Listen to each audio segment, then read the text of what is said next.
Yeah.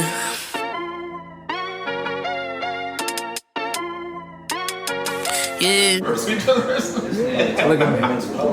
Benchmark, they're speaking them facts that you wanna hear. That rapper jersey, the vision is clear. Diamonds glisten like a chandelier. You know what I'm here for, like Marshawn Lynch. At clutch time, we do not flinch. Real brothers, we do not switch. Hit home runs with the right pitch. Who run the city? What to do when they hating on you? I feel like Kobe 2010. I taking an L, all I need is a win. Business is business, you know how they go. You playing the seats, now it's time to grow. Tuning now, gotta be in the know. Showtime, bitch, my about to blow. I ain't seen from now. Miles, you really.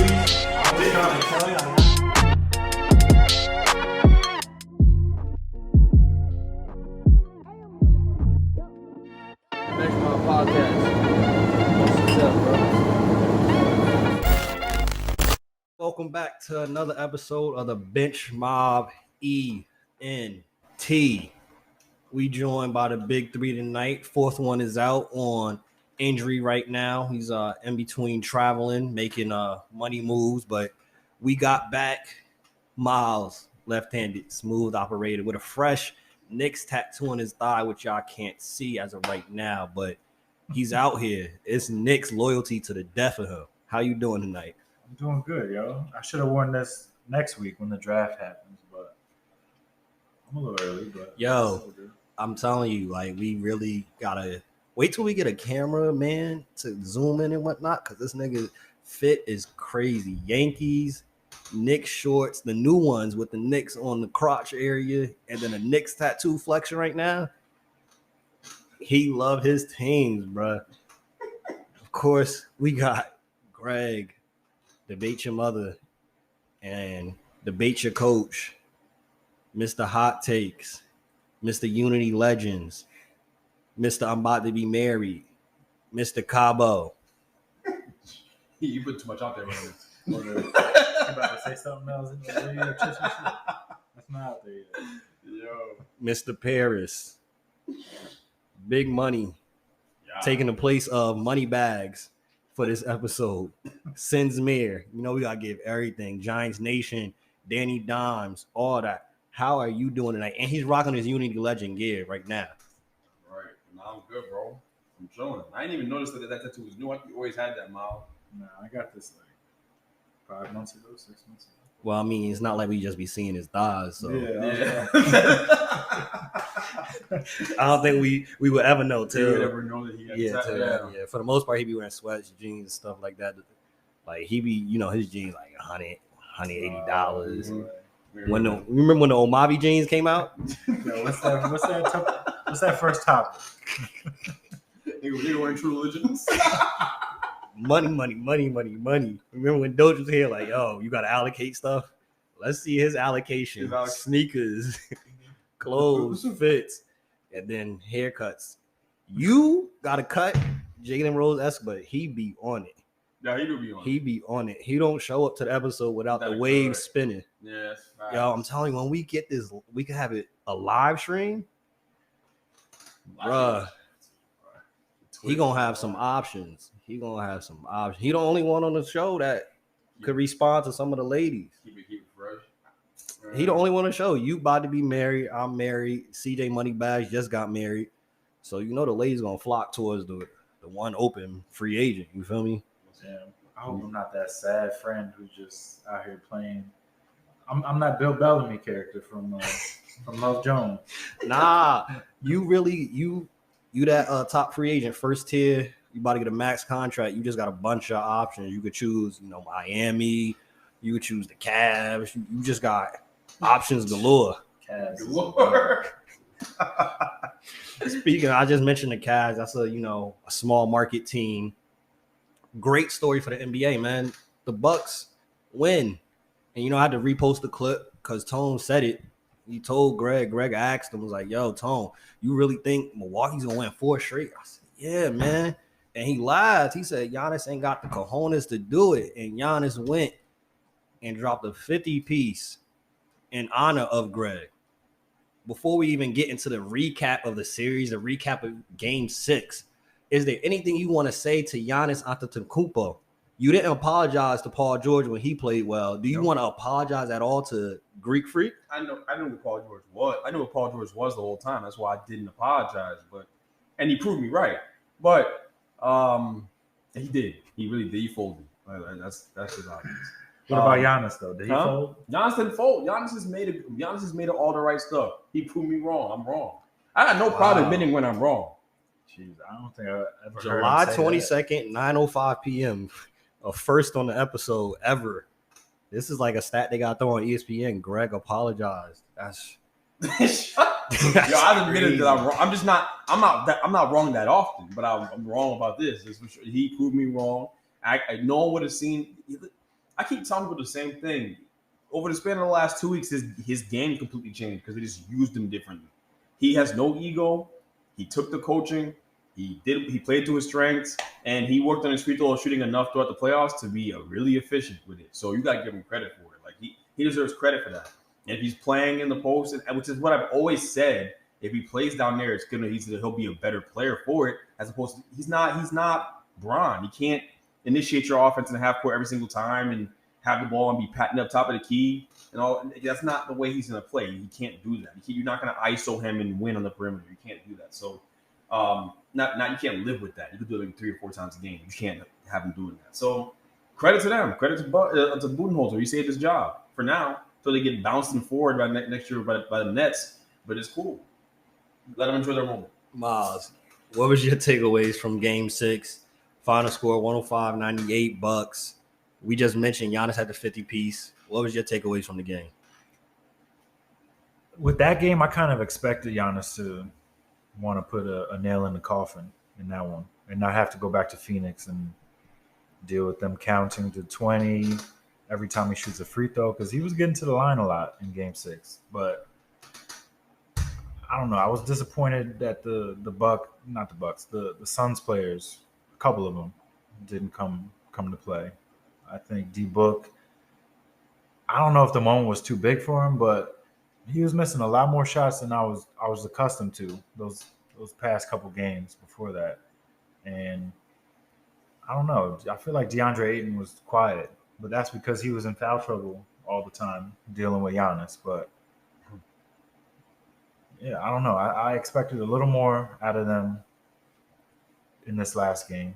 But I mean, who could really top Giannis going off like this? I mean, the thing too, I want to mention, from watching the game, we mentioned it last episode, but I want to just reiterate it for all the analysts, all the Perks of the world, and everybody that was saying it. Don't you ever put Devin Booker's name with Kobe Bryant's name ever in a sentence. Like, ever in a sentence. Let this man Kobe rest in peace. Don't have him turn it over in his grave again talking about Devin Booker. Devin Booker only is a scorer.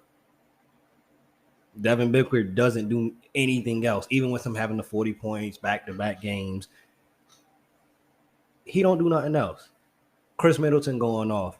If Kobe was alive and he was on the court in his prime, what is Kobe doing?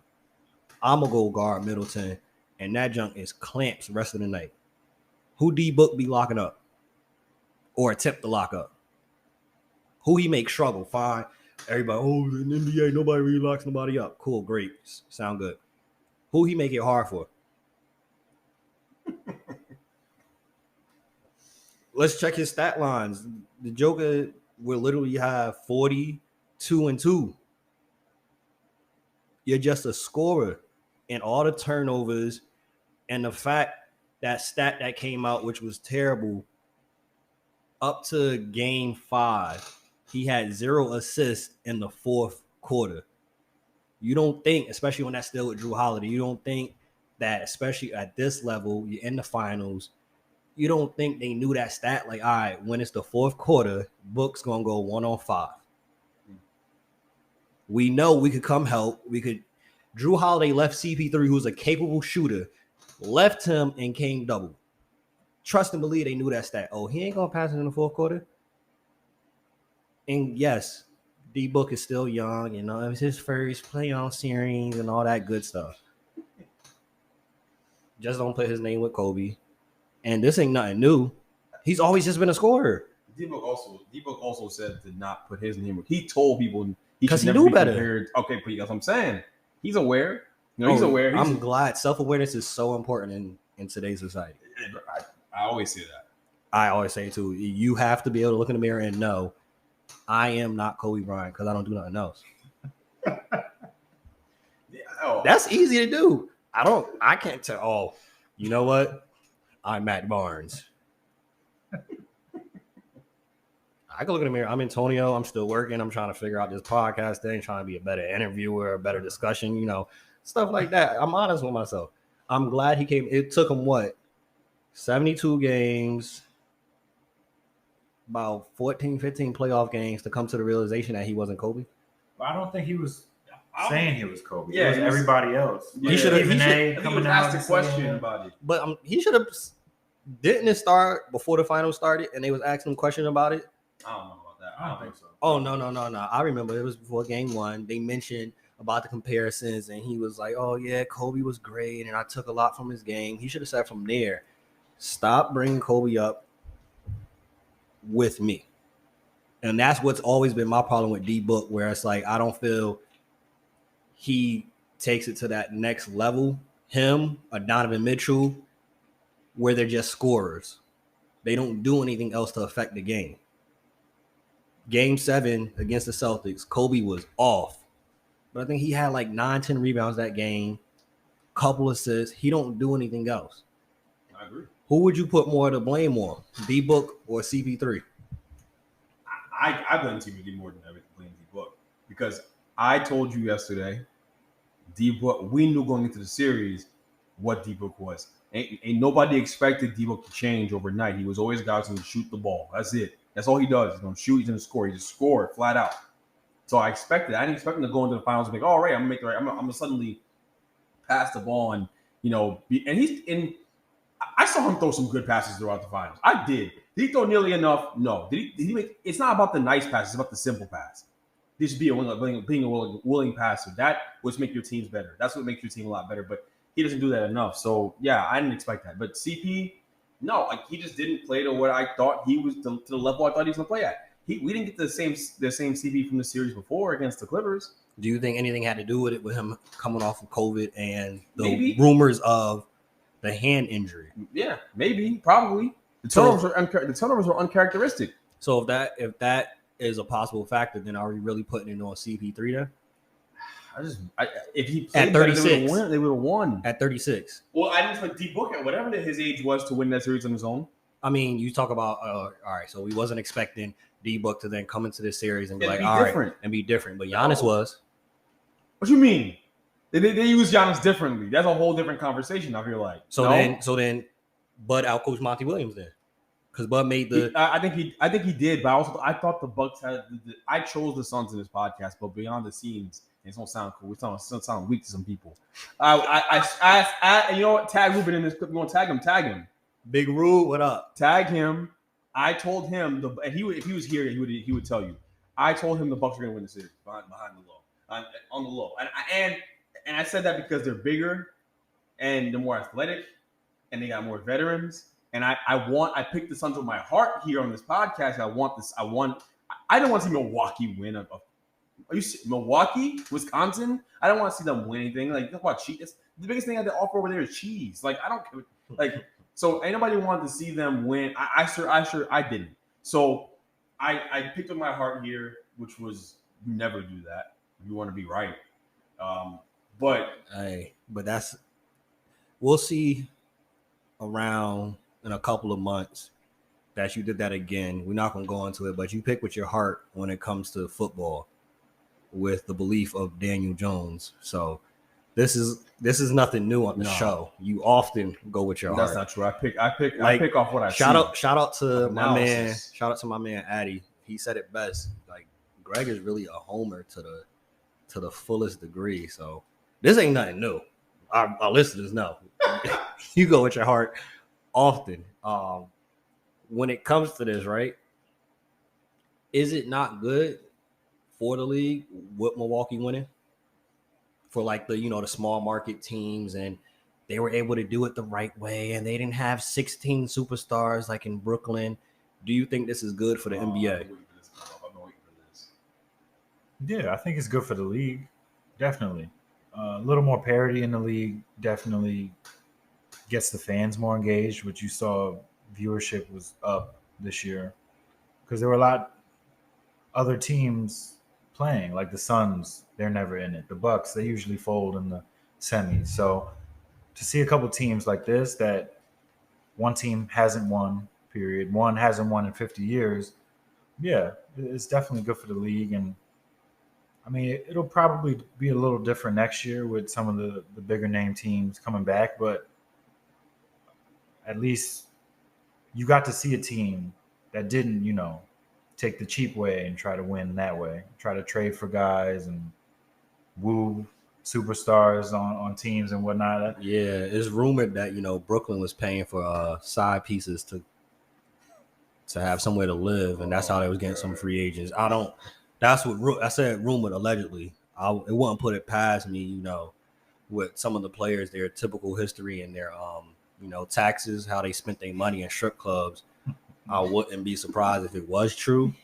And Brooklyn is not lacking in money with their owners, so I mean, get it how you get it. You feel me? Get it how you live it. But with the Bucks win, I think it's good because it's one of the smaller market teams to win. They haven't won in 50 years. It gives hope to teams like, Cleveland won with Braun, but it gives hope to teams like Cleveland, Orlando, Memphis. It gives them hope like, all right, we can one day do that, which is cool. In 50 years, maybe Memphis wins. In 50 years, maybe Cleveland wins again, Orlando. It gives them hope for a 50-year window that they might win a championship. But also, I feel like it also shows that any given year, circumstances change. Like teams thought that they had it this year, like Brooklyn thought they had it, Lakers thought they had it. A lot of teams thought they had it, but some of these small market teams that people slept on, I'm sure the odds for the Suns to win at the beginning of the season were incredible to bet on if you were risky enough to take that bet. But I don't know. I think when you come across teams like this that are hungry, like it was interesting to see PJ Tucker. He was a little drunk today in that parade. I'm good. He was on his Chris Bosh, but it was interesting to see like a team of dogs, some guys who worked from the mud. Like you saw Middleton, he was in the G League. Giannis started playing basketball maybe like 10, 11 years ago. Yep. So he's still pretty new to the game. Yeah, what's crazy with that too, LeBron's final, I think they said his first finals attempt, Giannis said he played the year after that. That's wild. Crazy. And they showed the picture of his first year to where he's at now. He's put on 50 pounds. 50 pounds, and a lot of that is obviously muscle because that ate and big, and he was throwing that boy around like a rag doll. Giannis was so dominant, and we're going to talk about how dominant that performance was and that game 6 was. But I want to ask y'all this, since we talk about small market teams. He came out and, he said it was huge. It was his city, and he was able to do it the way that he did it because it was not a super team, and he did not join a super team and, take the easier route of playing a role, which we know that, you hit a heavy breather, and that's Brooklyn right there. Of course, some would say also that's Bron in Miami, that's Bron in LA. And if we're going to say Bron too, you better put AD in that category also. Is this Milwaukee team a super team in y'all eyes? Steven Jackson said it was. What's y'all thoughts? Is the Milwaukee Bucks a super team? Yes. You're drunk. Yes. What the heck is in that Sierra Mist? Yes, it is. Yes, I think they're a super team. Oh my God. People get caught up in what a super team to you. It all depends on what a super team is to you. What's a super team to you? Please break this down. A super team to me is a team where you have 3 or more all-star caliber players on the same team. All-star caliber players. All-star caliber players on your same team. Yes, that's what I think. Now they have a superstar, Mhm. an all-star in Middleton, an all-star in Drew Holiday. Drew Holiday's had to be an all-star at least once. Someone's got to look at that. Once. But he hasn't been an all-star in like a Yeah, but decade. everyone knows around the NBA how good that guy is. Okay, he's one of those guys. He's like Mike Conley. I haven't been an all-star that many times, but the real ones in the NBA know. They respect my game. I'm one of the best defenders in basketball. They know about me. So But- before they won, right? Before they won, when this team was first constructed in the offseason, you viewed them as one of the super teams? I viewed them as one of the better teams. No, the better team. No, The no, better no, team. no, hold on. So hold on. When they added Drew, I think they went into that territory. The reason why I didn't think they were a super team at first, I'm not gonna lie. The reason why is because I didn't think Middleton was like that. The way Middleton played kind of brought him to super team territory, in my opinion. Okay, Giannis, Giannis. People are talking about this whole thing, and Giannis brought it up, and I know he's trying to pat his own back. I get it. Okay, but hold on. So super teams to most people, when I say this, when I have this conversation, and I've been talking to people about this, they go, oh yeah, well, it's about how it was constructed. Some people told me the Warriors weren't a super team. And I'm not pre-KD. Pre-KD, they were already a super team, in my opinion. I've been telling people that. 72-win Warriors were a super team. It didn't matter that they were built up through the draft organically. That you're still a super team. Super teams already existed before Bron. Boston Celtics were a super team with KG and Ray Allen and Rondo and them guys and Paul Pierce. Hot take strippers. Yes, right. And then the Lakers had a super team of Magic, James Worthy, Kareem. Bill Russell had a super team. Kevin McHale, Larry Bird had a super team with all them dudes. Like it's been around. It's just the way it was constructed.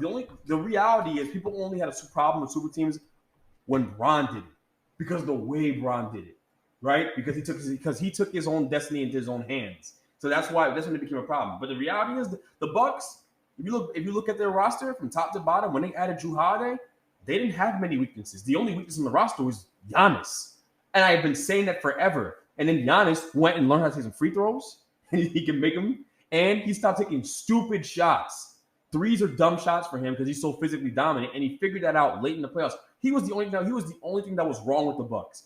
So yeah, I thought when that clicked, when Middleton started playing better, and when Drew was obviously locking up people on the side, like forget his scoring. Drew's going to impact the game without scoring a basket. He don't really have to. Yeah. They're a super team. Sidebar.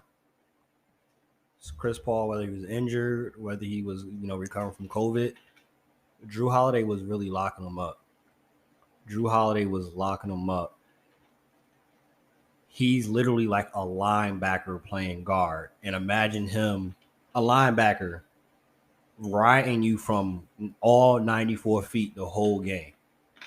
Drew Holiday really is in shape to do that all game. 94 feet, he was riding Chris Paul, and you can't tell me that didn't tax his body by the fourth quarter. Drew Holiday just riding him the whole game. He's a bigger guard than CP3. The fact that we were seeing plays with Drew Holiday, it was a couple times he was posting up D-Book, and D-Book was struggling. Drew Holiday really strong. That he's really strong. But the Bucks, I don't think they're a super team, man.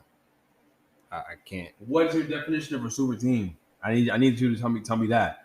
And I'm really, I need to know the people's thoughts on this. I know most people aren't going to agree with me, but then you please tell me this: are the Warriors that 16 team away one time? Are they a super team to you guys? Are they a super team? I'll ask you both too. You talking about the ones before KD got there? 72 win before KD came. I'm in agreement with a lot of people. Is the biggest thing for me is how it's constructed. If it's homegrown, which is what Milwaukee did, the only piece they really added was Drew Holiday. Shout out to my man Bobby Portis, underdog becoming a top dog. Shout out to him. That's where it's different.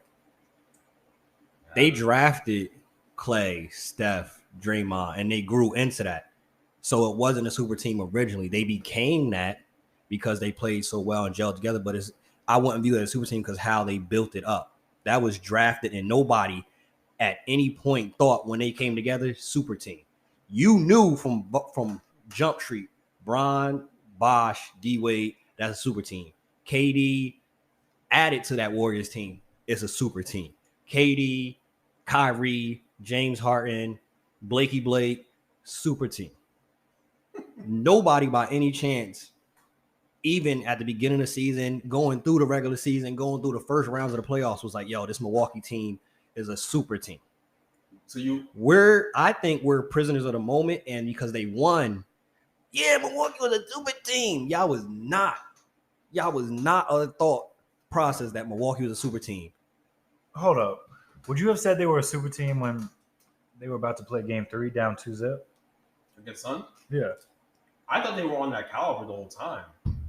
Yo, they unlocked the potential of the team. The only weakness the Bucks had for as long as I can remember, really, like seriously, was Giannis. He was the only thing that made them like not as good as they should have been. They should have been in the finals. They should have beat Philly. They should have beat Toronto with Kawhi. They could have. If Giannis has been 242 he's weighed that much and been that strong for that long. He's always been physically imposing. He was the only thing that was wrong with the team. You can't have him up at the top of the key, dribbling the ball and trying to make a decision on some bronze stuff like and attacking from the perimeter. That's not his game. He has no moves. But he has no dribble moves. I think we need to look then. That's coaching. But so that's the system. If that's the system is set up where they're trying to get him going downhill and set up the offense, this is where I had an issue with the team in general. Yes, we all knew, Stevie Wonder knew, Ray Charles knew that Giannis don't have a deep bag. It seemed like the only person over the last 4 or 5 years that did not know that was Coach Bud. And he was continually having this be the system. Giannis also knew. Giannis takes some culpability for that too. Giannis knew. Great. Hand clap emoji. Coach Bud, it took him game 3-4 to start making actual adjustments. Which is why I've been saying he should have been fired. I completely agree. I'm saying we can't hold all of that of him dribble on Giannis. Some of that blame got to go on Bud because it took him how long to realize, yo, your dominance is very Shaq-like. Why ain't nobody in their right mind, even when the NBA was transitioning, it was like, yo, Shaq, come out here, give me a little 15-footer. No, stay down there. My man had 19 free throw attempts. 19 free throw attempts. It took Coach Bud this long to realize, let Chris Middleton and Drew Holiday run the offense and really do that pick and roll with Chris, and Giannis is dag near unstoppable. They like I said, they unlocked the potential of this team, and then it got into super team stratosphere. It didn't always look like that because it was dumb the way they were using Giannis. But I think that when you unlock the potential, when you really get to a place where this team's clicking on all cylinders, simply because of a simple adjustment that they made, they're a super team level team. Now I look at them and I go, okay, like if the Nets are fully healthy, I still pick the Nets in the series, but it is going to be a dogfight. I did not feel that way. I wasn't scared of the Bucks in the slightest. If Kyrie doesn't get hurt, the Bucks are out of there. We're not talking about this, and they never make the adjustment. I'm not talking. But seriously though, the Nets come into this conversation because next year that's what we're talking about. It's those two teams in the East that will decide it. It's not going to be nobody else. It's not. So that's the conversation. That's where the conversation goes. But that where they are right now, yeah, they're on super team level. They definitely are. I'd say, all right, now we could put them in that conversation going into next season. But the team that won was not a super team. Because they won now, we can put them in that conversation. Next season, all right, now we have to put Milwaukee as one of the super teams. Can we at least agree that super teams always existed, even before Bron made the decision? Well, yeah. And even if you're a homegrown product, even if you draft your players, you can still have a super team on your hands?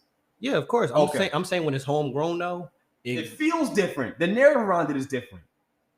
It turns into. Of course, it should be different. I'm not saying it shouldn't be, but I'm saying that they exist, and I'm saying no one had a problem with that until Bron did it the way he did it. It's all about the way it happened, and that's all it breaks down to. But they're super teams. The narrative around it's a little weird because super teams have always been a thing. My dad, his dad, your granddad. They voted. They all like super teams. Okay, like they act like all the new NBAs, all this and that. The It was first, always you there. saying the first granddad? Because we go back 2 granddads. We talking about Bob Pettit and Think about Wilt and all them. Julius. Julius and Moses Malone was in the super team. What? That was a tandem. That was a No. Back That was then, good. when they're playing against plumbers, and you had 2 of them dudes. Yo, this guy. No, it's Hey, when yo. they're playing against plumbers and electricians and cable vision dudes. Just to let y'all know, this episode is going to be a lot of basketball. We about to transition to flag on the play. It's going to be a whole lot of talk that we're going to be discussing on this series and going into next year and how the impact of Giannis and his game was. We're going to transition to the flag on the play segment right here to give it a break. Flag on the play segment, y'all know how this go. Story, headline, accept, or decline. First one, White Boy Rick, the youngest ever FBI informant, is now going to be suing the FBI. Accept or decline. What he's doing I'm gonna accept it because I want to know what. Yeah. For those that don't know, go watch the movie. White Boy Rick was a 14-year-old FBI informant. He is basically saying only why he got involved in drugs, selling drugs, doing any type of drug was because he was influenced by an agent, and they then used that information to rescue that arrest. But then he went away to jail. While in jail, he was still giving information, and he was under the impression that he would give information, since it would be lesson, and never got a lesson. He just got out last summer, July 2020, and he is looking to sue because he feels he was wrong convicted and he's been in jail because the FBI coerced him to do all this stuff internally. Can't say I'm surprised. How's he gonna pay for these lawyer fees? Unless he's getting royalties from White Boy Rick. That movie, but I don't know. White Boy Rick. That was a funny movie, funny name. The whole story is just crazy. I think if there's any reason to know, I mean, just the fact that he was 14 years old as an informant. Somebody has to be held accountable to Kobe to that on some level, some degree. And according to what the story was, the father contacted the FBI because his daughter was dating a drug dealer and he wanted to stop it. Rick actually was never involved in that life until that. So I think at least on some level, some degree, he is right in that regard. The FBI agent came and his son was able to identify the photos and then all your great informant. Somebody should be held accountable. He was 14. So on some level, some degree, they should be held accountable for that. You can't use a 14-year-old to be an informant, and that, especially that's a lifestyle. And he was shot while being an informant. There's a lot of stuff in that. On some level, he got to get reparations. White Boy Rick. White Boy. He's getting big. Let's move on. Next topic, 22-year-old Joseph O'Connor, part of a group of internet hackers that took over accounts on Twitter, was arrested, was caught, accept or decline. I missed that my boy. So it was a group of hackers. One of the main culprits, a part of it, was just arrested. 22-year-old Joseph O'Connor.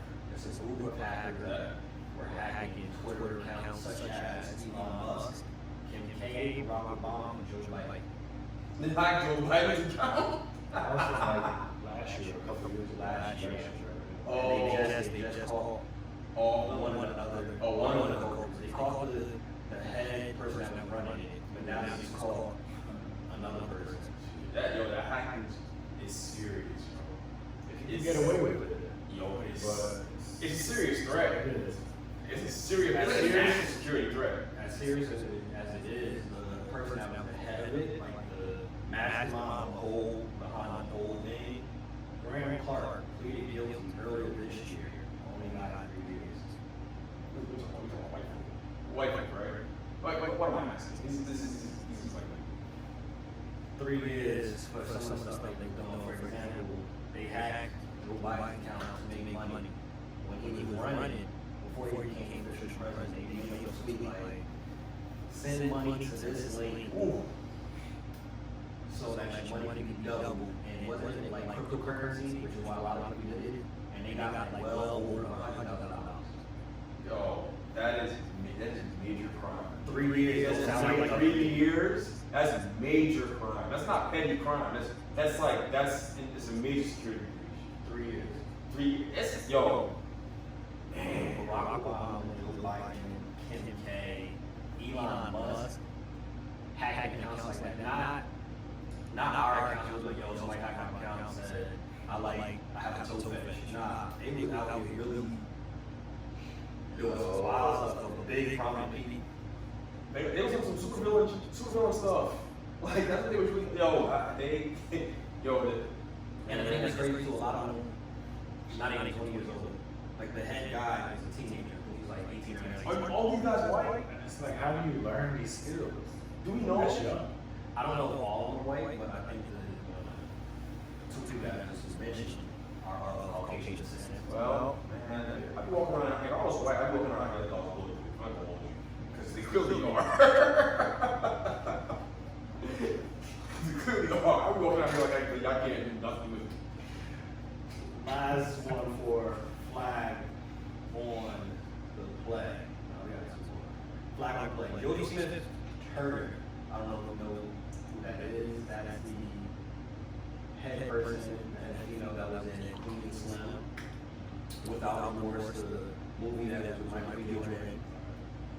So y'all have a vision. Jody Smith Turner proposed to her husband. Would y'all say yes and be on board for a woman proposing to y'all? Hey, you looking at me? You looking at me so fast? Yo, Miles, this question applies to you. Yeah, as a matter of fact, you guys, man, you haven't been proposed to yet. Your opinion actually matters more than mine. I think your opinion would be more interesting than mine. I haven't answered that question, but Obviously, you have answer because you did propose something. yeah, right. I wouldn't accept it. I wouldn't. I'm not accepting that. I If feel she- like, I mean, If she did it in your probably is house, outdated. The man has to do it, but I'm sort of still in that realm where I should be the one to do that. And I don't want to be caught off guard. You propose to me in Target or something. I think my like, kid, I don't know. but how does it? So when a woman gets, she just gets me and asks, because she gets That's not a getting great ring. story. They were on the beach, and that's how it went down. He was completely shocked, as Miles alluded to. Did not know what was happening. Y'all call me what y'all want. I don't get it. I'm married, my wife is lady, but she should have. She should have. Well, that's not happening. You know, he not bullying me. This shit is like that. You start nudging, I'm like, yo, what is this? All things that Married. it may be outdated. Of course, women are. I'm all for that. Y'all be empowered. Not that power. I'm not with it. You did your proposal. I proposed myself too. I think there's a world where my friend was proposed to me. I mean, she asked me out. She's the only one where we started dating in the first place. I asked her out. We know that guy dating regular little. So for him, Yeah, that's not even true. for him, the answer might be yes. No, I'm saying she asked me out. No, I'm saying so. If she proposed to you, would you have been like, oh yes? No, chill out, you wild. See, he's really OD. And I literally asked the question, I said, yo, if they're proposing to you, they're not giving you a ring. This comes out. No, bro. So if Ariana, shout out Ariana, the queen that she is if she proposed to you, you saying yes? There's no the wrong answer is to say no here. I feel like because then she gonna look at this tape and be like, what the hell? Oh yeah, you still I mean, yes. I personally, we had this discussion before we got married. She was involved. That wasn't happening. It wasn't something close like he said yes. He said yes. You don't gotta make it like that. You don't gotta make it weird. If it happens, you don't have to make it weird. It's already weird enough. You don't have to make it weird about when he said yes or having. Why don't you think she would want to go to that point? Not your girl, but why don't you think the girl would want to go to that point? Yeah, now she's just embarrassing if he does that. If she puts a picture of your hand in the gram, My gram is getting to me. what? They're gonna click on that name. Page not found. Post a picture of the dude looking like this.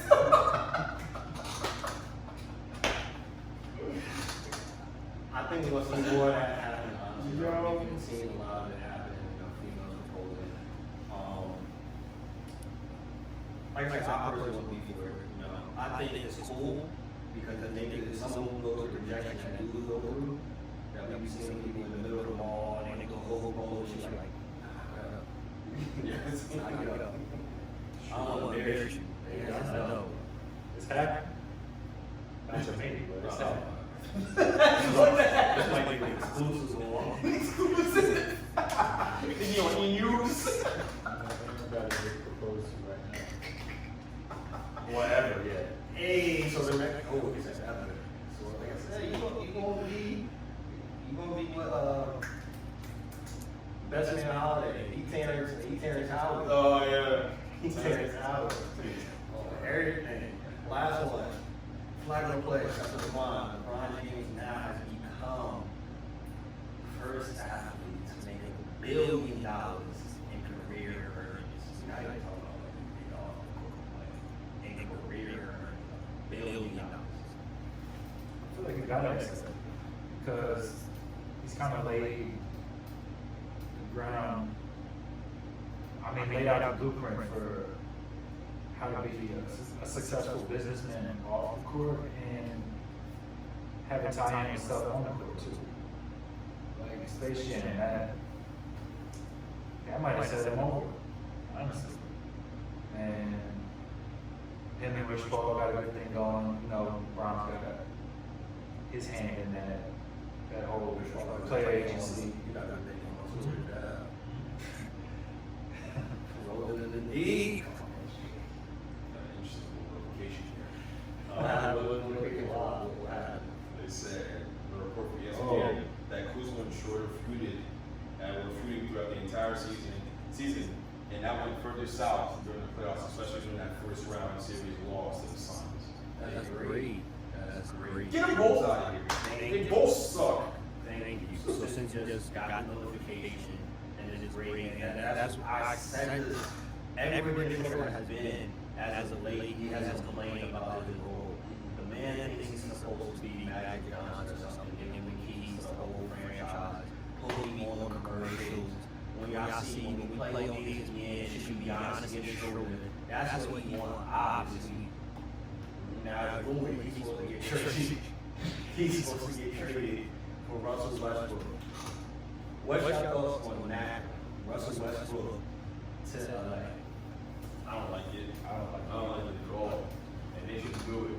And there's better options like Dinwiddie, Lowry. It's just better options. So both those players to me, I'd rather have than Russell Westbrook. That's why some people tight. Dinwiddie over Westbrook makes people tight. But Dinwiddie, I think the thing you got to remember too, especially with exactly like the Olympic team. All y'all hate like why they choose JaVale McGee. It was for fit. It was for fit. It was for fit. They're not sending obviously out the LeBron, Kobe, Carmelo, KD team. So in that sense, you have to go for fit. The Lakers, same situation. They have LeBron James and Anthony Davis. The rest of that has to be for fit. They don't have a superstar all-star team where it's 3 stars and it's like, all right, we want to add better. No, they have to go for fit. And there's not that many other stars out there that you can put on that team that will fit with properly. Russell Westbrook it'll be a great homecoming story for him to come back to LA, where he's from, where you, I think, resides in the summer. Like, that would be great, but I don't think that would be a good fit. It'd be horrible. I think CP3 would be a better option, but I think CP3 is saying Phoenix. I think CP3 would have felt more comfortable in LA if he had one ring. CP3 is a very proud person from what we see. I don't think he wants, speaking of narratives, I don't think he wants his narrative to be he had to join up with Braun to get a ring. So I think he's saying Phoenix. Or New York. Yeah, that. It's, So he's never gonna win.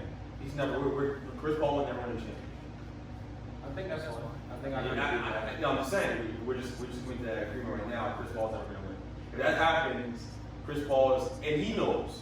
He can say whatever he wants. He knows he's never gonna win a ring because this year was an aberration. The Suns weren't even supposed to be here. Well, he has to put his pride aside. And make the He can decision. win. That's it. Put your pride aside and make the decision that is best for your career, that is best for that is best to round out your career with the ring. Round it out with the ring. You don't he's made all the money in the world. He doesn't have to play for a ring. He'll be fine. He's a Hall of Famer. He's stand. he's stand. Hall of Famer. I agree his best bet would be to go to the Lakers, but I just don't think he's going to do it. You think And I he's think, right? yeah, and I think LA makes that trade for Russell Westbrook. Ron not winning anything. They made that trade for Russell Westbrook. Yeah. That rumor is BS. I don't believe there's any smoke to it at all. I think it's BS. I think it's just something to be out there, for the sake of being out there. I am telling you, it's far more likely they'll get Dinwiddie before they even think about going after Westbrook. Westbrook makes no sense to me. Dinwiddie makes more sense. Lowry makes more sense. Lonzo makes more sense. And way cheaper to bring him back. If the Lakers haven't learned any lessons yet of having salary cap tied up and getting rid of all your assets, and then Anthony is trade, then I don't know. They must not be. They must be on a different planet. They need more depth. They don't need really Russell Westbrook. They don't need per se like Damian Lillard. They need somebody like Chris Paul, like Dinwiddie, that's going to fit in there, and you spread that money out and you get other pieces. But that team's gonna look totally different next year. Yeah, they will. They're about to blow this whole thing up. More so. THT's not coming back. THT up for contract now? They restricted free agents. So they have bird rights. They can bird rights. But why would they match it? Well, they shouldn't. I think they should do a sign and trade and get them a value. I think that's what Yeah. they're doing. That's why they You restricted. can't bring them back. It's irresponsible. You need a team with vets on the team. You can't have too many young guys. The Lakers have too many young guys on that team. Kuzma, THT are liabilities when they're in the playoff. And then Caruso's going too. And he's going to command more money. He's earned it. Yeah. I mean, he didn't earn it in the playoffs. He shot like garbage, but he's earned it throughout his career. Tone. I agree. I think THT. Do you remember how bad those were? That was the worst. I remember how bad it was. The worst shooting performance I've ever seen from any team in the playoffs ever. Ever. Absolutely terrible. And it was even more where people would question the whole Lakers winning that championship.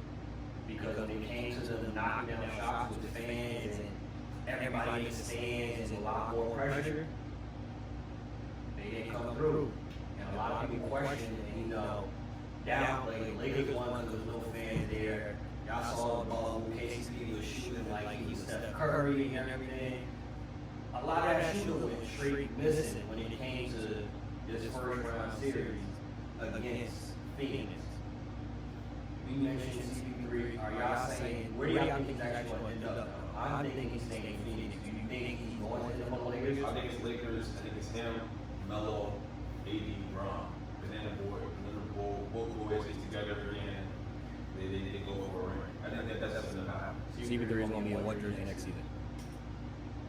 Yeah, both boys go for the season. I mean, it makes too much sense for them to go to LA.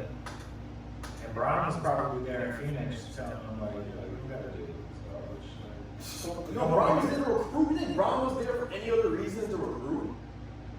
And promote his tequila. That too. That was funny. They were like, they let him come in. Ron responded to it. Like, You think they think that I need. they don't know? By the time LeBron retired, rightfully so, every team in the league should retire number 6 or a version of his number. They let me know. I low-key I run Phoenix also. Okay? He does that shit, I run Phoenix also. His guy. He put him on. James Jones is the GM. He put him on. Fast. Ron really a mob boss. Like this he Don Corleone or something. Like And it's somebody came out and said that he was trafficking women. who? Oh, hey. Right, really focus on this. No, what's going on? Kathy Bonnet came out in a live, right? Live, like she was kidnapped for like last 2 years, and Ron did it. Ron and Herbert, Ron's the sex trafficker, and he took all the money out of the account. When did this happen? Recently? Like the last week. I didn't hear about this. It's never made it across my timeline. Come on, son. What's going on out here? Don't let me find We got out. the parental guidance on his IG. Pretzel guy, nigga didn't pop up on my shit. I'm not gonna hold you. I support women's basketball. I don't follow any WNBA hoopers though. I'm shocked you didn't see it on one of the main pages that post stuff. Like Bleacher Report and all that. This is the shade room. You know, Greg has notifications off the shade room. I really don't know.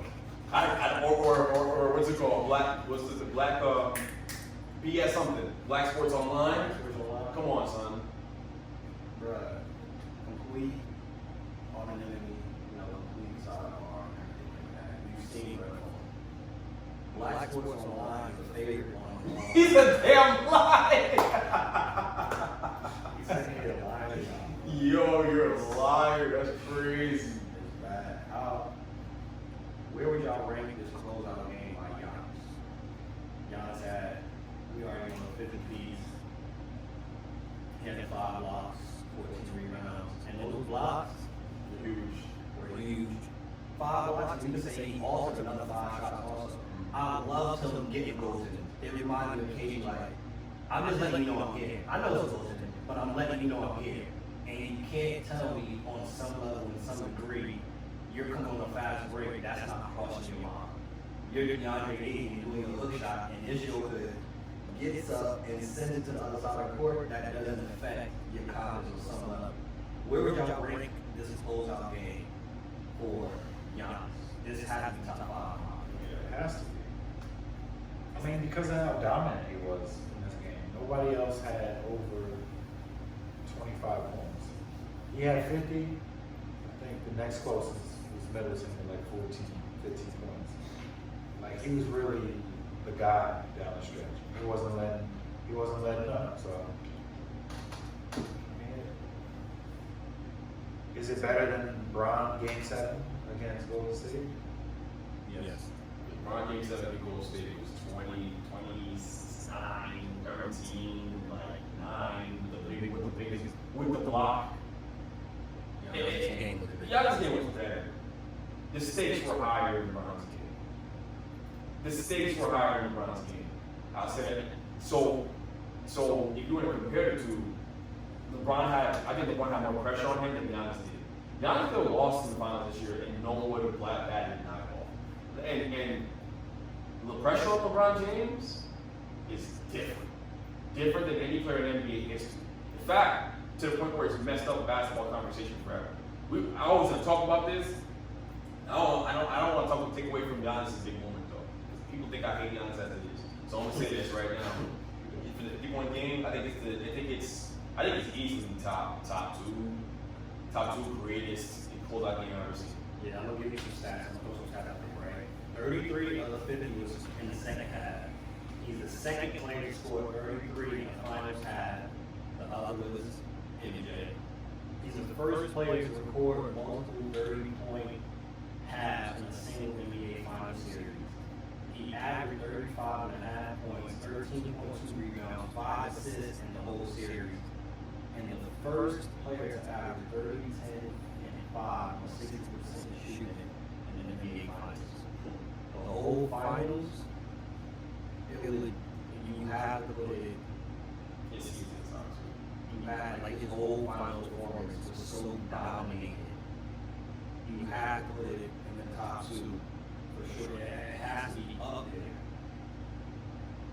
I wouldn't go as far as those people are saying, which we could transition into this. People say we win the ring, and that means you're the best team, which I can understand with that. You won, so you're the best team. But to go to the extent of people are saying that Giannis is the best player in the NBA right now, I would disagree. What are your thoughts on Giannis being the best player in the NBA right now? I think it's just in the moment. Like people kind of overreact. It's kind of like when Durant was going off against the Bucks. Everybody was saying, "Oh, he's been better than Bron for some time now." And now what? Couple months later, or a month later, now Giannis is better than LeBron and Durant. I mean, come on, that's it's a reach, but that's not to take away from how great he was in his finals and this whole playoff. Is he a top off? Easy, yeah. Maybe a top off. Can't do that off the top. I mean, my top off. I'm doing LeBron, KD, Giannis, Steph. Is Harden in there? Kawhi. See, when I say Kawhi, they don't want to agree with me, but Who you saying Kawhi? You think Kawhi up there? I think Kawhi's top 5. I think Kawhi's always in my top 5. I just don't like it. I'm not that it's like Kawhi. I'm just not putting 80 in it. 80 no, not hell top. 80 not top. If 80, now I know it's fitting, it was built around Giannis and they did everything to fit Giannis' game. If they switch, do you think 80 can lead a team to the finals? Forget even the specific of the Bucks team. This is where I am going to pick Giannis, because 80 has not been able to lead a team past what was it, the first round of the playoffs. I'm picking Giannis. Well, Yo, he never got a chance because he was on yo. that bum ass Is that- Pelicans team. You think the narrative though? Is the narrative that Giannis led the Bucks to the finals? Giannis led them here? Yes. That what happened? Was he not the best player? You really want to say Middleton? And we just want to act like Middleton didn't drag this. Oh, drag. Stop it. Stop it. You know how many times Middleton saved his ass in the playoffs? He saved it because he's been closing. But a lot of those games, those 40-point games that people mention, right? If I were to pull up the stats, I'm not like exact stats. Those weren't good 40-point games. It was on 25, 26, maybe 30 shots. Middleton. He played good in the last 3-4 minutes. That's what matters. Okay. That's what matters. He dragged him up. Because when Giannis couldn't make a free throw, when Giannis was going 1, 2, 3 on the and when he's taking 30 seconds for him to get a shot off, It's and the free throw line 48 missing. minutes in the game, right? Yo, Giannis dragged him 45 of the minutes. these are all tight games. They wouldn't have beaten Atlanta without Middleton. They wouldn't have beaten the Nets without Middleton. It was Middleton that got him here. So Middleton should have been MVP? Of what? Of the postseason? Of the postseason run? Yo, Giannis should go buy him whatever he wants. Go buy that man whatever he I wants. believe, and agree, he should go buy what he wants. But Giannis led the Bucks to the finals. Giannis led the Bucks to a championship in the final 2 weeks of the season. The narrative matters. Okay. He did not lead the whole playoffs. Do you think- How many times did that man save? Yo, Chris Do you Middleton think saved AD, him. do you think AD can lead a team? They not going. They trying to go back. No, You skated past the question. What? do you think AD can lead a team? I think if AD is in some situation and you have a guy like Chris Middleton who's gonna save him and make big shots and pair up with him like that nicely, then yeah. Put AD in the Bucks. I think it'd be fine. See, apology. The only problem with this is that AD gets hurt. If AD's That's a huge problem. of course it is. But if he's healthy, Because Giannis, I mean, we thought he had an ACL, MCL, LCL tear. he's a generational athlete. He's like a faster Will Chamberlain body type. That's what he is. He went and got vibrating. Yes, he probably did. You probably took an HGH. Who knows what happened? Hey, now that was Fox News right there. That was Fox News. Not sure. Don't talk about Fox News. I was saying Joe and Wakanda went and got a ring with.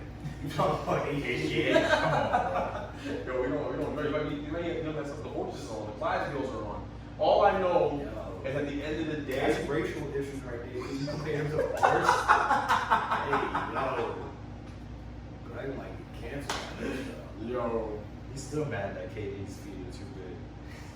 nigga, shut up. Shut up, bro. You gotta look at it the whole picture, bro. Like, it's Chris Middleton is the unsung hero for the Bucks to get him to this point. Chris Middleton deserves, if not 50%, at least 50% of the credit for them getting here. I cannot say definitively Giannis got them to the finals. No, he did not. Giannis was one of the biggest reasons why they weren't going to get here. He couldn't make a free throw. Was taking terrible shots. He did not always look good. Let's call a spade a spade. Okay, I know we're on the Giannis love tour and all that stuff. It's cool. It's great. In the last 2 weeks of this NBA season, he was Shaq. But before that, The Giannis love tour. they on the Giannis love tour right now. But It's more of a Giannis respect tour because but you know why? Because it was so loud. The doubt was so loud about him when he was playing like a horse with no head. why do you think there's any validity to other NBA players don't like and respect Giannis? Because when you see, for example, Trey go off, you see literally half the league, yo, Trey Young is going off. It was kind of, you see LeBron go off, yo, this guy's the GOAT, King James. When Giannis do well, Like, why? it was maybe like 2 or 3 people that I saw. It was Bron and like Steph and them that really. It was literally, it's like 2 or 3 people. KD gave him respect too. Yeah. But that's what I'm saying. Do you think, like, why do you think that is? Like, it was kind of radio silence for that. And even when he was doing well, it was a tweet like CJ McCollum kind of helped start that narrative of what Greg is preaching, that Middleton should have, well, Greg ain't saying Middleton should have got MVP, but CJ alluded that Middleton should got finals MVP. Why do you think the hate or the silence is on Giannis? It's not hate. It's not hate. It's real silent when he do well. It's calling a spade a spade. The reality is Giannis is an all-time great athlete who happens to play basketball, and it That's worked okay. out. And that's fine. I'm not saying it's not okay. Why can't he get the same love? Because we can look at a lot of players who he's flawed just like anybody else. Okay, yes, a player is a flaw, but he's more flawed than your And average player. why are we looking at Giannis as a finished product? He's not. He's not even a finished product. I'm glad you're saying this. This is perfect. I want to talk about this. It's because of LeBron James. It all goes back to LeBron James. It's the way that LeBron James was covered in the NBA since he's gotten here as an 18-year-old to now. The expectations around LeBron were always ridiculous. And then they let this Skip Bayless run out here and set the narrative that he wasn't clutch when he was out here killing teams in crunch time early in his career. That's what LeBron was out here doing. Okay? LeBron has always had the spotlight on him. It changed the way that we judge players. Now the ring talk, and we don't even measure our expectations anymore. You're killing Devin Booker. Yo, Devin Booker just got here. He should sleep easy tonight, knowing that, hey, like, that was pretty damn good for my first go around. Now, if you're an elite competitor, you want to win every time. I get it, and he has work to do. He does not pass it. Absolutely right. He's not a finished product.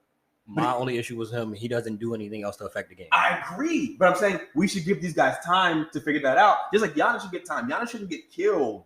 He shouldn't get killed. But I think even the reason why I fed into that. I'm a key culprit in all that for sure. But like that, the reason why is because of the fact that LeBron got that treatment early on in his career. That's really where it comes from. That's really what it is. It all started there. There's a toxic nature on basketball talk culture. It started with Bron. Hey, Miles, do you think though, like, Giannis doesn't get the same respect and love as other NBA players? And if so, why is that? I honestly don't know why. Because I mean, it's pretty impressive for a guy who hasn't played the game that long to just walk out here, can't really shoot, and still average like 28, 13, and 5. Yes, it is. But I don't know. Social media is he's hard not to like. I mean, knowing the there's story nothing of you can really his hate about his Giannis. mom and his family and his growing up and what the stuff that he went through to get to this point. I think Giannis is one of the most likable people and the likable stories in the league. People don't root for teams anymore. People root for players. And you have so many Bron guys. I am telling you, you have so many Bron people out there who are like, yo, Bron never got a break. Why is this no free throw shooting guy who runs into people full speed and gets charges called and plays? Sometimes he plays like he doesn't know how to play basketball. There are times where Giannis looks like he doesn't know what he's doing. There were times in this playoff run where Giannis looked horrible, and no one talked about it. It was like, all right, we talked about it. There was a little bit of, but it wasn't the same noise. I'm telling you, in an era where people don't root for teams anymore, they root for players. People identify more with like the way their player was treated. They think from that perspective, and they're like, oh, why does he get a pass? Why does he get a pass? I think that's so dumb because they do that. They do that to LeBron. They do that to a lot of the generation players now. Yo, Mike ain't had to deal with that. You know, this Charles Barkley didn't have to deal with that coming into the league. Yo, I think you need to just appreciate the players for who they are and stop looking. To me, a lot of times it sounds like a lot of hate and jealousy anyhow, because it's like, yo, it's them looking at it now like, yo, they have it easier. If you look at the life perspective, though, that's how it should be. That's really how it should be. Like, if Rosa Parks were alive now, you think she'd be looking like, yo, they get to sit in the front or the back of the bus? No, nobody would be saying that. But it all goes back to my point. When LeBron came to the league, it broke basketball conversation, basketball culture, basketball discourse. It broke it. It's toxic now because people like Skip Bayless who go on TV and say stupid stuff. People buy into it. People was really saying Brown wasn't clutch for the longest time. They were just, it all goes back to that. I'm telling you, like, because before that, Michael Jordan may have gotten criticized. Charles Barkley got criticized. Sure, they always did. It was not the same. It was not as loud. And those guys from that era will tell you that. They didn't have social media to worry about. There wasn't some random Joe on his couch talking about them. They didn't hear it. That was just white. No, it didn't exist. Now it does. So those narratives stick with you now. But I think it's even more. You got to give props to the players because they go through all of that. And especially in this era now of how the importance of mental health is. Yeah. If we switched, let's be honest. Every player back in the 80s and 90s wouldn't survive in this time of the criticism. So I think it's unfair. And I think kind of the narrative and the discussion should change in that regard of so much of the comparison of the time eras is really hard to do because you got so many other factors that come into it. You feel me? So like, for example, Jordan playing in this era, everybody says, oh, yo, he would have averaged 55. But how do you know Jordan will respond to the Shade Room, Black Sports Online, Bleacher Report posting him going gambling before the game? Or him making sure that Horace Grant didn't get his food in the plane because he played bad, and that gets out there in the papers on Twitter or whatever. Yo, that's one aspect of it. If you're gonna get back to the root of this conversation, guys just don't respect his game. James Harden genuinely does not respect Giannis's game because Giannis, it's basketball. We all play. Okay, we all talk trash. Okay, we see a dude puffing his chest out on something. He's the best guy. You want to go with that person. It's just the competitive nature of the sport. So when James Harden does an interview with Rachel Nichols and says, "Oh well, Giannis is just a run and jump guy. He don't even know how to play like that," that sticks with you. That's what dudes around the league think. It really is because of how raw Giannis is and the way Giannis was playing early on. Again, Giannis was the only thing holding the Bucks back from being here. Giannis was the Bucks' weakness because of the way he was playing. I've complained about Giannis in the past about him not being as skilled, but this is the thing where I don't appreciate, players like Harden and whatnot. You still gotta respect it, like you said. The fact that he isn't as skilled as an Anthony Davis and he's still putting up those numbers, you really have to respect. You ain't gotta like it, you don't gotta like Giannis, and I think a lot of players, from what it seems on the outside, is personal. And I don't like Giannis. I don't like the coverage he gets. I don't like how, hey, LeBron got this type of hate. I don't like how, hey, Ben Simmons gets more hate than Giannis does. They love some Giannis. It's personal. You still got to respect it, though.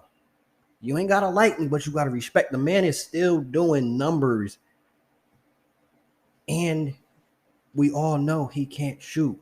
So you got to give Rondo couldn't shoot and was still doing numbers. You know how hard it is to not be able to shoot? They're guarding you from the free throw line and you still get 15 assists in that game. You got to respect it. You may not like it. You have every right to critique the game. You got every right to be like, yo, I'm James Harden. I'm mad skill. I do this, that, and the third. Why y'all giving him this much love? And you know that really started from Giannis saying, I'm not going to draft him on the All-Star team because I want to be able to get the ball because he's not going to pass it. And then it just went personal after that. If we be honest, at the time in Houston, how that offense was, it's not many players that would want Harden on the team either. He just said something. You think LeBron laughed just to laugh? Where was Harden picked in that draft? It was other players picked before that. LeBron didn't even pick him up. You feel me? So we can't have it both ways, have our cake and eat it too. There's some things that people don't like about Harden game. There's some things that people don't like about Westbrook's game. But you're still going to get a respect. He don't get that same type of respect. Harden in that Houston Rockets offense was a lot of 1-on-4, 18 dribbles. I'm going to shoot with 3 seconds left on the clock. Or I'm going to shoot 3 seconds only went off the clock. I think And he still got the respect. Basketball purists, basketball fans. Maybe this is just me. I didn't enjoy watching Harden those years. I appreciate the ball popping around a little bit and guys getting the ball. I appreciate the ball moving around, ball movement. I do. But there was one thing I could never do was say anything about Harden's level of skill or his ability to score. Harden is one of the greatest scorers in NBA history. I mean, it's like top 2, top 3. He's really up there. So you still giving him a respect? What 100%? And I know that's your point. I know that's your point. But I'm saying that I've also said for years, up until 2 weeks ago, I never enjoyed watching Giannis play basketball. I never enjoyed it at all. It was never remotely fun. Yeah, that's definitely well documented. I tell you what, you're looking for the flash. There's no real flash in this game. No, I'm not. No, I don't think I don't think it's effective what he was doing before. I don't think that him dribbling up top of the key and running into his man full speed and hoping that he gets either a foul called in his favor or he just runs your ass over and no one calls anything and just lays it up was fun to watch. It was not fun to watch him in half court orchestrating offense. And you had Jrue Holiday. It made no sense. It wasn't fun to watch. For years it hasn't been with Giannis. Giannis is raw. Well, you could say the same thing about when Harden was drawing 30 fouls a game off of just there's craftsmanship to that. And Miles, I'm not using brute force to try to there is. Harden's going to the basket, Euro, hands. It's very strategic. Low hands through there. That's stuff you teach guys when you're working them out. You know you don't teach guys? Oh, you know what? He's playing you back here. Instead of working your jump shot and getting it to a point where you can be a respectable jump shooter, just run into him full speed. Run into him full speed and hope for the best. That's just run into him. You laughing. That's really what he was doing. Blake was just taking charges. Jeff Green was just taking charges. Clint Capella was just taking charges against my guy. He was too predictable. It was not fun. He just figured it out. It clicked at the right time. And he's got heart. And we're definitely want to talk about what's next for both of these teams, and especially with, as you mentioned it, Giannis unlocking that. What does that mean for the Bucks coming up? Well, before we transition into that, which will be, the last part of the show, talking about next season and things to look for both of these teams and the landscape of the NBA in general from what it is right now, how we see it going next year. Capper facts. Monty Williams was wrong for making a speech in the Bucks locker room after that loss. Capper facts. Cap. What's wrong with him giving props to the other team? I mean, that shows the utmost respect. You just went to battle with the team. I mean, I don't know. I don't know what you think, Greg. I would have to agree. Amin El Hassan came out and said it was self-centered, and I agree. You literally interrupted a celebration for you to come make a speech. It's not your team. You had a lot of great, idioms and little sayings that he had. Everything is on the other side of hard. Great. Go have that conversation with Phoenix. We celebrate and we turn up right now. If you want to be the class act, say it in the press. Don't come in the locker room and interrupt the turn up to be like, yo, y'all really made me a better coach. I don't want to hear that. You made it about you. It's not about you. I don't even know why they let him in the locker room. I don't want to hear from you. I don't want to talk to you. I ain't got nothing to say to you. Go talk to the media. I'll watch it later on the parade, seeing, oh, yo, they did a good job. Tell me then. I think it really was, hey, look at me. And of course, because Monty Williams is a class act, it's taken that way. But if you out celebrating, you want somebody that you just beat to come into the locker room and interrupt that, like, yo, Miles, Greg, yo, y'all really made me a better coach. Congratulations to y'all. That didn't stop the turn up, though. Don't interrupt the turn up. Go talk. That's really self-centered, bro. That's selfish. You interrupting the whole thing for you to have a speech. You're not my coach. You're not my dad. Why are you coming here talking to me? Not my dad. You're not my dad. Y'all but I mean. You're a coach. Your team just lost. You going into the locker room to talk to the other team? I've lost games. I lost games to some good players playing AAU. I just pull over to the side after the game and let them know, yo, you're like that. You're tough. But I'll never like go exactly. You do that right after the game. Right after the game. Yo, Giannis, you really killed my team. I ain't had no answer for you. Yeah. And that's it. You don't come into the locker room. I think it was selfish. That's just me. Maybe, and now he's saying like that. Maybe it was a little self-serving, but people like Monty Williams, he's a great. And honestly, I don't got a bad thing to say about the guy, but I think of course not. No. What he's been through. Yeah, of course not. Next one. Isaac Bruce came out and said that they are the best. Him and Torrey Holt are the best wide receiver combo. Capper facts. He says that because they won a Super Bowl, and he said they were better than the Minnesota tandem. Randy Moss and Chris Carter. Capper facts. I think that's straight cap. Yes, they won a ring, but that was the culmination of the team. Yeah. I'm picking Randy. I'm taking Randy Moss and Chris Carter any day of the week, 365 days of the year, 366 days on a leap year. I'm taking Randy Moss and Chris Carter over Torrey Holt and Isaac Bruce. One of them still trying to get to the Hall of Fame. They both should be in the Hall of Fame. I agree, but I'm saying one of them is still trying to get in. Both are already in when you talk about Randy Moss and Chris Carter.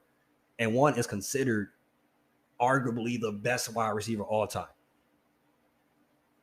So what are we talking about? And Chris Carter is top 5 also. Those two wide receivers in St. Louis would both be top 15. Randy Moss, Chris Carter, both are top 5. Yeah, I agree. What are we talking about here? All I was gonna say when you brought this up was I heard Randy Moss's name come up was like I don't think you can definitively say you can't say you're a part of a better tandem than anything, including Randy Moss. So Randy Moss is that guy. So that right there ends the conversation for me. It's Randy Moss. It's Moss. Capper facts. Miles Powell's stock was hurt because of Seton Hall's mishandling, and according to him, basically lying about his knee injury. Cap or facts? I don't think it's complete cap. Like what's cap? If you read the whole story, he said lottery pick. They specifically put lottery pick in the story that he would have been a lottery pick player, and I don't think that's true. Okay, I know, we all know that's not true. I think so. Look, you can sue them for malpractice because that is malpractice. They misdiagnosed an injury. It was how you. It was you. They said it's an ankle. It's a meniscus tear. You're shooting them up with painkillers to help him get through the season because Seton Hall was reliant on him. Without him, that team was nothing. And it's you're jeopardizing that guy's future. Now he has a say in that too. You know what's in the line. You know what it is. Like you're trying to free Nutty and all them. You gotta take your future into your own hands. But it's like Isaiah Thomas when he played through the hip injury. The malpractice. Yeah.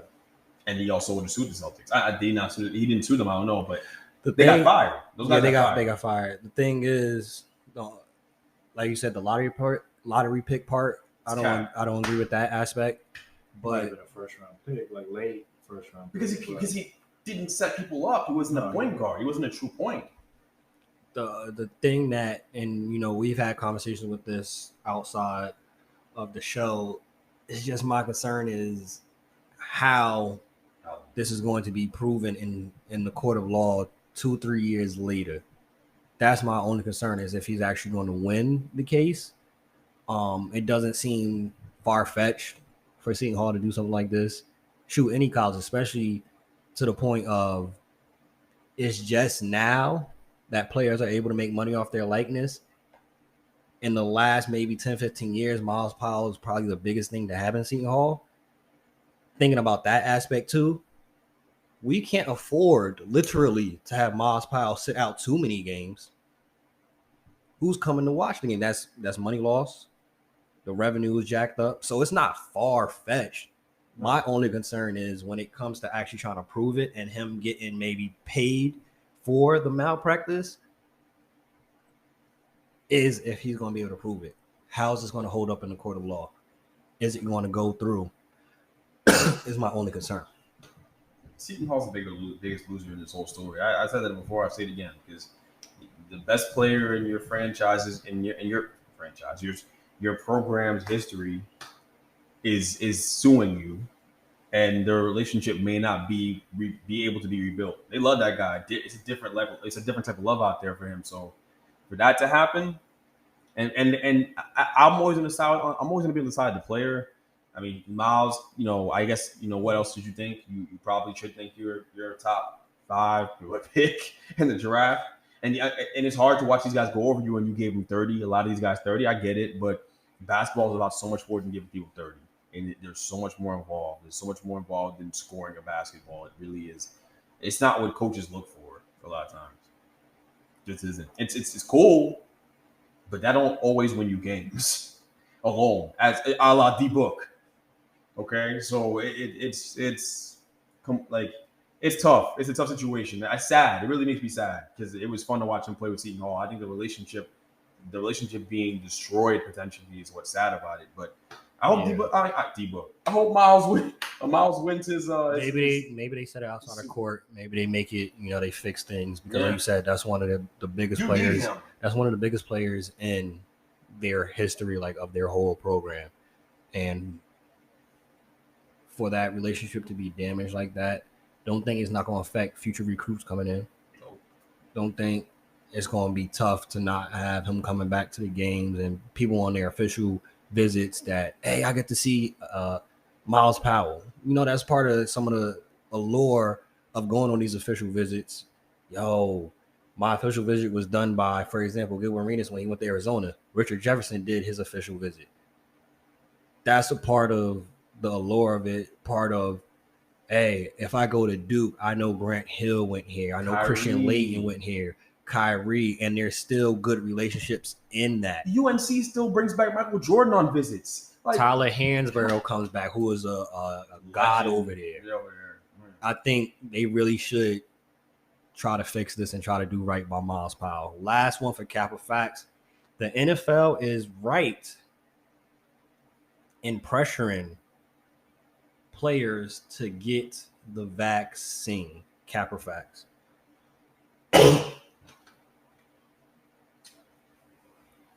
I'm gonna say facts. I know people say it's a personal decision not to get the vaccine and everything like that. Yo, I mean, at this point, at work, there are 2 people who got COVID at my job, and my job didn't tell anybody. My job didn't tell anybody. They didn't tell, nah. major HIPAA violation. Major HIPAA violation. They're not telling nobody about it. 2 people are out. They have people in the office. Maskless. Maskless right now. So now, bro, like honestly, you hear about the Delta variant. You hear about how it's going around, and it's gotten stronger because of people who aren't vaccinated. How the CDC talking about how it is dominating unvaccinated areas and is spreading because of that. So we're going to get back to a point where we're going to be on lockdown again. Maybe. You know, that's what, as it gets colder, it only gets worse. The NFL wants to have a season. There's guys who are anti-vax for all the different reasons. I'm gonna for different reasons though, right? Black people tend to be anti-vax because they don't trust the system. White people are anti-vax because That's a whole nother topic. I don't even want to go there because it's a whole different discussion. We'll maybe have somebody come on that can represent and speak on that behalf on their community. Please, because it makes no sense, but it's cool. Like where we're at with it is. What's your thoughts, Miles? On it don't make no sense. Like you gotta get back, bro. Get vaxxed. Like DeAndre Hopkins, you know, the tweet that he put out then deleted, basically like I don't think he would ever do this, but considering retirement because of the new rules that the NFL has set up regarding the vaccine. I mean, for the safety of the league and trying to avoid different scenarios where multiple people are just spreading COVID throughout an organization, it makes sense from that perspective. But like, I feel what D-Hop's saying. He feels like now you're almost pressuring me. Like if I don't get it, then I could cost my team a game. If I get it and I give it to a couple other people and possible fines and losing money on his end. This is where the world's headed. But yeah, this is where we are in America and the country and the world. It's just this is what you have to do to stay safe is get vaccinated. And some people have chosen not to do that. Digging their heels in. I was like, and then you see Cole Beasley come out and so arrogant. That's the thing. I think I'm not in a position, but I think some players forget in all sports. You're at that point, you're making these millions of dollars,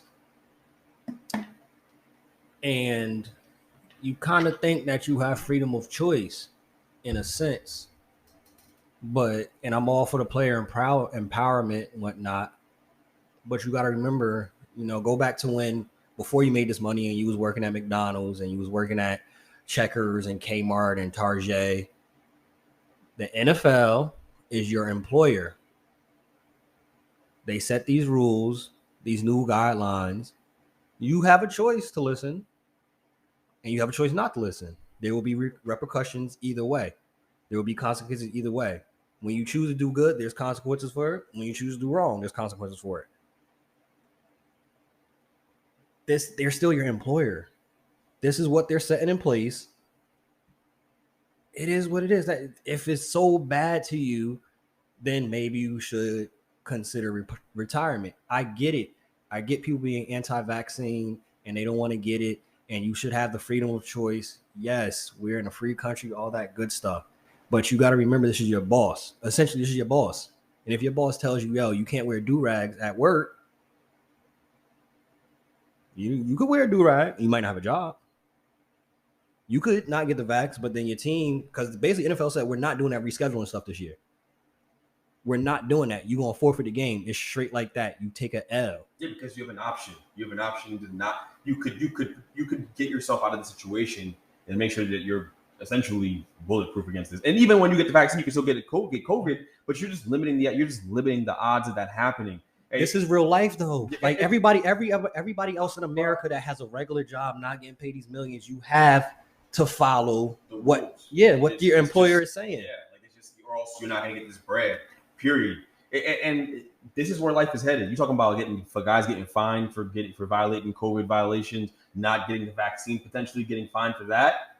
Yo, that's where we're headed as a country. That's not just as a world. NFL for the world. As a world, you want to go to the supermarket, show your vaccine card. That's where things are going because people polarize everything. People can't agree on anything. Everything's got to be a right wing, left wing, middle wing, up wing, north, south. Everybody got an opinion. and that's fine. But when it comes to things like this, where public safety is a matter of concern, people are dying every day, y'all here, like it shouldn't be that hard, but it is. You know what I'm saying? Like the way I see it, I'm gonna keep it a buck. If black people getting the vaccine, no one should be scared of getting the vaccine. That's all I'm gonna say. That's facts. And the thing is, at this point, there's been enough people that got it and are doing just fine. There's been enough people at this point that have got it and don't have no crazy side effects. And some of the bad history that has been said, has been proven with the medicine and whatnot concerning black people. It's a lot of black people that got the vaccine and are just fine. So I think they should just accept the new changes. Man, so we gotta look a little ahead, super early. We don't know what's happening in free agency or nothing like that. But as of right now, where do we see, like, what's next for? We want to start with Phoenix, the losers. What's next for Phoenix going into next season? Like, obviously, the priority needs to be trying to sign Chris Paul back. But what's next for him? What does it look like for Phoenix next season? You got to see which direction you want to go. Like, you could tie all your money up into Chris Paul and try to go full steam ahead at one last shot of a ring in these next couple of years, because he's got maybe 2-3 years left. But you could also move on, and you've built a pretty solid team here. You got Mikal Bridges, DeAndre Ayton. Of course, you got Devin Booker, a young star who's improving every year. So you could either go ring chase with Chris Paul, or you could try to build this with someone younger and someone who could sustain this for a little longer. You could always look at Lonzo Ball. You could look at options in the draft. If you can get Sharif Cooper, you can make a play like that and try to build it up that way. But I just think that, I don't know, CP3, his best option is to go elsewhere, and I feel like that might be the best thing for the Suns too. No, I don't disagree. I mean, it does boil down to Chris Paul too. Like, that's for them. It's Chris Paul's future. That'll dictate where they go from here. If Chris Paul decides to go to the Lakers, well, it's going to be tough. You're going to have to make some hard decisions. You're not going to have a great draft pick. I mean, unless You're I'm 29th pick. You know what I'm saying? So Sharif Cooper's most likely not going to be there by then. So it's going to be hard to bounce back from the loss of Chris Paul. The only thing you got going in your favor is that Devin Booker's a year older, a year wiser, and you got your other guys, your other young players, Cam Johnson and Mikal Bridges and DeAndre Ayton being a year older and having this experience. But let's be honest, the Suns had sometimes you got to be lucky, and they got a little lucky to be here. They had a nice run going to the playoffs. I mean, it was very nice laid out for them. AD, LeBron coming off the injury, AD gets hurt, you get past them, and also not to mention Lakers literally shot the worst that any team has in NBA playoff history, so that you get by them. Then you go play Denver. Denver's down your man Jamal Murray. Who's man's? Whoever's man's he is. Okay. Jamal Murray. They're down Jamal Murray. You go down there, and they're starting Campazzo. Okay, you beat them. No duh. Then you go play the Clippers. Kawhi goes down right before you play them. They had it was very nicely laid out for them, and they took advantage of it. This won't happen again. It was nice. Sidebar. The Campazzo thing, it can't be no duh concerning the Campazzo aspect, just because that's kind of part of why Dame has an issue and has actually spoke up like, yo, y'all got to do better because we shouldn't have lost to. Oh yeah, to Campazzo. So they started Campazzo and they beat them. That's where I think, and that's what I'm saying. Like, Phoenix, obviously Campazzo isn't considered the biggest threat or anything like that, but they did what they were supposed to do in handling business. Yeah. So you got to give Phoenix some credit for that and for not playing down to the competition, because what seemed Portland did, unfortunately. Milwaukee, where do we go from here for Milwaukee? I know we were mentioning Milwaukee has to be considered the favorites going into next season. Maybe favorites of what? To win in the East. To what? To win in the East.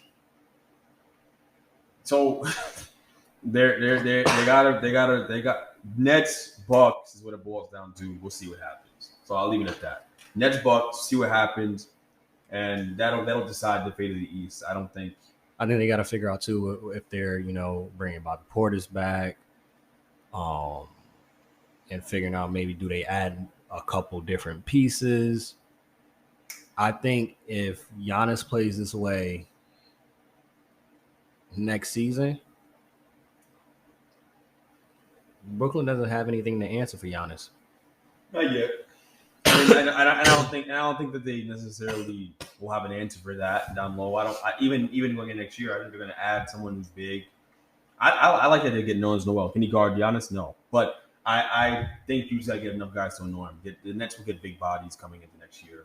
I think they'll look a little bit different. Their supporting cast will obviously it needs to be, but at the end of the day, I just think if you got James, Kyrie, and JD healthy, I think you're getting by them. And it won't be easy. It won't be easy with the way Giannis is playing. But I'd pick them in 6 or 7. Yeah. We'll see what happens. But I think the Nets stay healthy. It's all about health. Health will decide everything. What's the ceiling for Milwaukee next season? I think they could run it back. They should run it back, depending on how much these guys want. Because after guys win a ring, they want their bread now. So Bobby Portis could be out. Yeah, you know, his bread. PJ Tucker could be out. I mean, PJ Tucker going into it, part of his issue with Houston, he wanted some bread. yeah. So he's not about to settle down now. The Bucks can't pay him. I don't think. No, they shouldn't pay him. It was a one and done. It did what it was supposed to do. That makes my point though. They're really gonna struggle with Brooklyn. PJ Tucker was annoying. And PJ Tucker was that toughness that they needed. Yeah, it was important. They're going to struggle with Brooklyn, man. That's why I say it's really key to see what. Again, we're projecting this super early because free agency is August 2nd. We got the draft still happening. It's a lot of factors that's going to go into this, and we'll obviously revisit this conversation of like, yo, what does next season look like? Who's the favorites? Once we see free agency happen, once we see the draft happen, then we could really have this discussion like, yo, they picked up this person, they picked up that person, they lost this person. That's when we could have this discussion. Really, it was a super early projection, which is based off what we're looking at right now. As the team currently constructed and how Giannis played, they definitely had to be the favorites and in that conversation of getting out the East. Yeah, and with Brooklyn only. I would think that they should try to bring back Bobby Portis because he was huge for them this whole postseason season, and you got to bring back some or draft, sign some 3-and-D wings because, as we've seen, Mikal Bridges was big for Phoenix. Cam Johnson was pretty big for Phoenix. Down the stretch, there was a lot of 3-and-D wings that were playing out of their mind. So this is probably something I think they should consider too, because they don't really have money because you got your money tied up between Giannis and Drew. You're gonna have to sign Chris down the way also. He's going to probably at some point going to need that big extension within the next 2-3 years, especially after winning a ring. As you said, you win a ring, that's on my resume now. That gives me another 20-30 million that you're going to have to add to my contract. They maybe should consider trading, like Brook Lopez to free up some cap space and maybe get, for example, somebody like a JaVale McGee that would be cheaper and still protects the rim, to just free up some cap space to get a 3-and-D to be a part of free agency. Because right now, they can't be players in free agency unless they're trying to get veteran minimums. I don't think they're running it back at all. I think there's a very low chance they run it back. Yo, well, the NBA season has officially ended. No more games, but it's low-key just started. This draft, free agency is going to be huge. We're going to be keeping y'all up to date, talking about it, and looking towards next season because it's going to be a crazy season next year. Lakers retooling, Brooklyn retooling. It's going to be a big season, but y'all know the vibes, man. If you stay ready, you do not have to get ready. Bench Mob, we out. Peace.